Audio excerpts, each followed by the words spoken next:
Hi, everyone. Before we begin, I'd like to share something with you. The response to this series has been quite poor, and each episode takes a lot of time to make. If you want the final episode of The Albatross, please like and comment.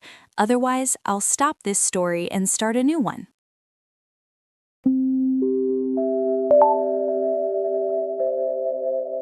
The Albatross by Scott Lauder. Molly sat on the edge of the bed in the back of the ambulance while the paramedic took her pulse.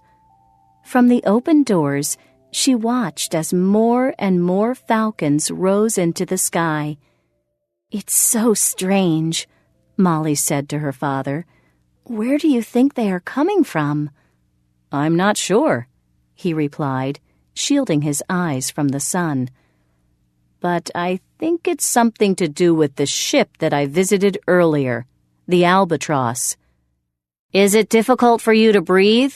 the paramedic asked Molly. She shook her head. Her father took out his phone and called a number. "Hi, Ellie, it's me," he said, and faintly Molly could hear her aunt's voice in reply. Her father began explaining what had happened. Molly could imagine her aunt's face. "No, she's fine," her father was saying. "She's fine. She's fine." Molly smiled. Her father listened for a second. "Yes, okay," he said. A moment later, when the call ended, he put his phone away and turned to Molly. "Your Aunt Ellie's coming," he said. Molly nodded. The paramedic who had checked Molly spoke to her father. "She's had a nasty fright," he said, "but her blood pressure, breathing, and pulse are all fine." "Told you," said Molly. "Good," said her father, "because when Aunt Ellie arrives here, I want you to go back home with her. I'm going to the docks." "But, Dad," cried Molly, "that's not fair." Her father smiled. "You've had enough excitement for one day." Standing on the docks beside the Albatross, megaphone in hand, Lieutenant Mundy held up his left hand. He was signaling to his men to wait. Situations like this always made him nervous. There were so many things that they didn't know.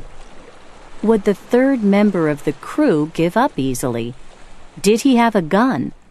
Were there others on the ship? There was only one way to find out. They had to go on board. "This is Lieutenant Mundy of Haven Harbor Police. Come out. We have the ship surrounded," he said. His voice boomed through the speaker and echoed off the ship's steel hull. He waited. No response. He turned and waved his men forward. Immediately, 6 officers moved past him and began running along the narrow gangway onto the ship, guns in hand. Almost as soon as they were on it, they began shouting. "Get out!" they yelled. "Get on your knees! Get on your knees!" Slowly a pair of hands, then a head, came out of one of the stairwells that led below the deck. Finally, a tall man emerged, his hands high in the air. It was Andre. His face was white, his eyes staring. "No!" Andre was shouting. "He was dead! He was dead!" In a second, the harbor police surrounded him. They pushed Andre to the ground and handcuffed him. But still the man continued. "I saw him! I saw him! I saw him!" he moaned. "Lieutenant Mundy!" called Sergeant Bergson. He was at the bottom of the stairwell that Andre had come up. "You need to take a look at this!" Lieutenant Mundy stepped quickly into the stairwell and went below deck. Sergeant Bergson and 2 more officers were standing in front of the door to the hold. Although the lights inside it were switched on, it was still almost dark. Lieutenant Mundy switched on his flashlight and stepped through the doorway. This time, the scene was very different. This time, the boxes were no longer in neat rows. "Looks like there's been a fight," he thought. But that wasn't the biggest difference. There, at the end of the hold, beyond the messy piles of boxes on the floor, lay a half-open door through which a bright light was shining. And now, everything made sense to him. The hold was smaller than normal. He had been correct. The reason for that was simple. There was a false wall that separated one part of the hold from the other. He drew his gun and signaled silently for one of his men to go left and for one to go right. He, Sergeant Bergson, and the others moved slowly forward.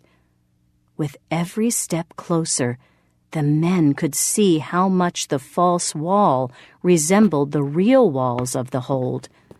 It was made of thin wood, but painted exactly the same color as the real hold. In fact, without the door being open, no one would ever know the secret room was there. All four of them reached the false wall and lined up with their backs against it.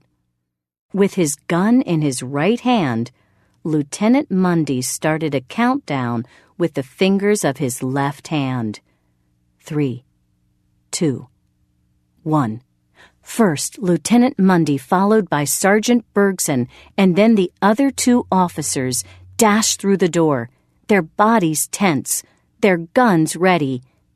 There, in the small room, among empty bird cages, lay the body of an old man. His face turned away from them, his clothes damp, his gray hair sticking to his skull. Lieutenant Mundy knelt down and reached for the man's wrist. He pressed his fingers to the main vein. The man's skin felt ice cold. Lieutenant Mundy began loosening his fingers, preparing to drop the old man's wrist. But then he felt it, the faintest of pulses. "Get an ambulance!" he shouted. "He's still alive!"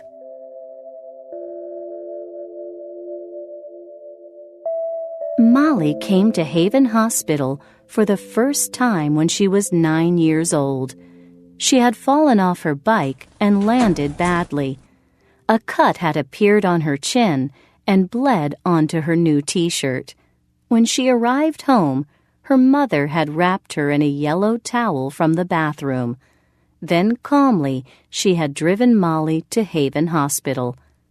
She could still remember her mother's warm hand around her, the yellow towel turning red, the hospital doors opening, and the smell greeting her for the first time.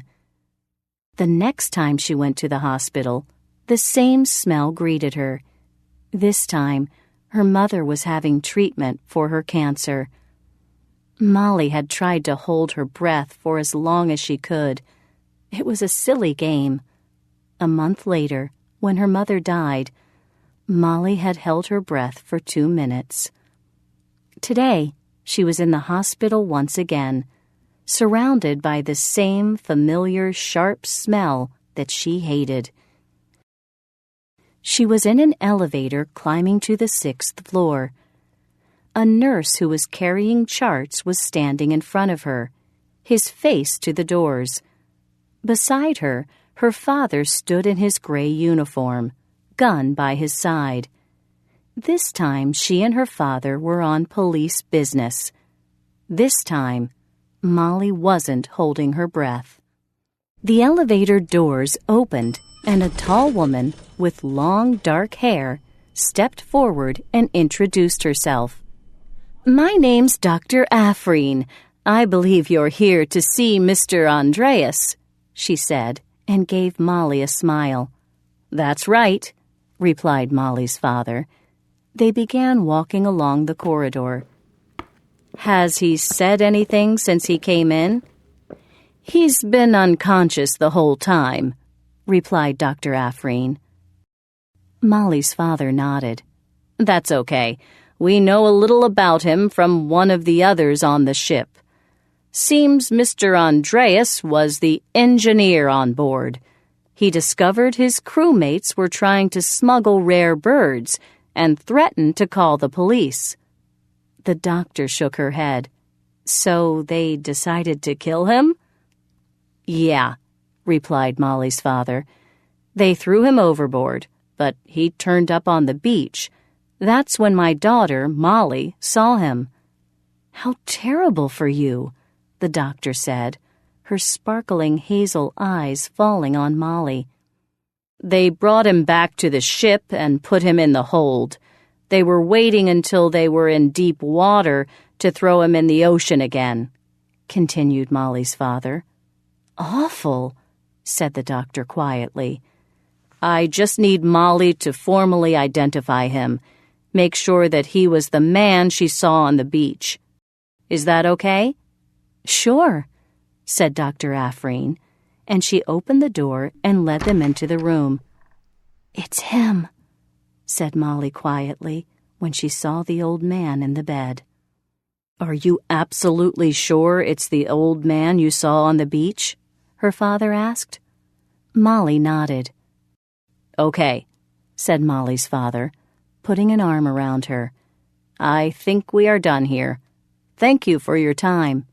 You're welcome, said Dr. Afreen, shutting the door and stepping out into the corridor once again with Molly and her father.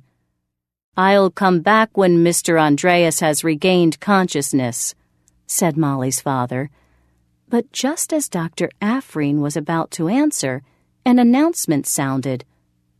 Dr. Afreen, please report to room 67. Dr. Afreen, to room 67, please. She shrugged her shoulders. Sorry, I've got to go, she said, and she began hurrying down the corridor.